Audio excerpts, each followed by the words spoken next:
আসসালামু আলাইকুম। হ্যালো ভাই ও বন্ধুরা, কেমন আছেন আপনারা? দেখেন আমি ছাদ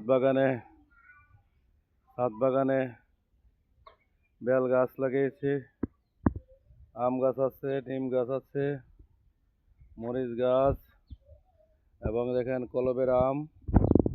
এই যে দেখেন ফ্রিজে তলা ফসলগুলো, বেগুন গাছ লাগিয়ে দিয়েছি, আখ গাছ লাগিয়ে দিয়েছি।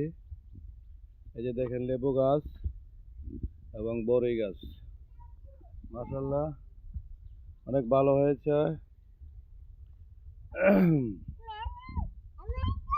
যে দেখেন এখানে কলা গাছ আছে এবং বিচি ফল, ঠিক আছে।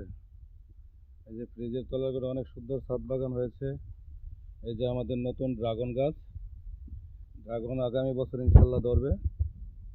আপনারা দেখুন, এই যে ড্রাগন গাছ। এই যে দেখেন মাশাল্লাহ পেঁপে গাছ, পেঁপে ধরেছে ছোট একটি, ঠিক আছে। এই আমার মেয়েটা পেঁপেটাকে ধরছে। ধরো না ভেঙে যাবে। ধরো না বাবা, ধরো না।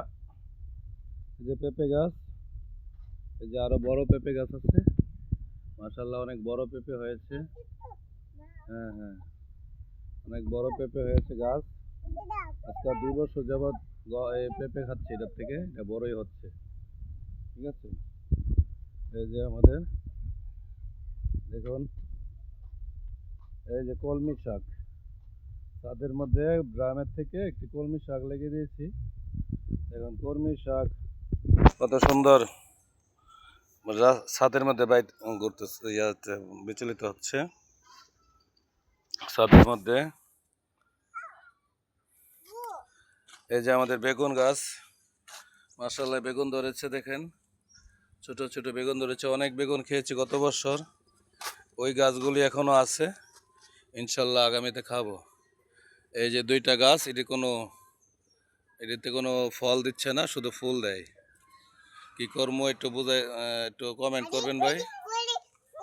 এই যে একটা পেঁপে, এই যে বেলুমু গাছ, কত সুন্দর বাগানে টব বাগান হয়েছে। এই যে আম গাছ একটি, ঠিক আছে। এই যে দেখেন একটি পেঁপে, মাশাআল্লাহ পেঁপেটা পেকে গেছে। পেঁপেটা এখন আমি পেরে নেব। দেখি বিসমিল্লাহির রহমানির রহিম। এই যে পেঁপেটা পেকে গেছে, ঠিক আছে। এই দেখেন পেঁপে। আরেকটি গাছ বড়ি গাছ, বড়ি গাছে মাশাআল্লাহ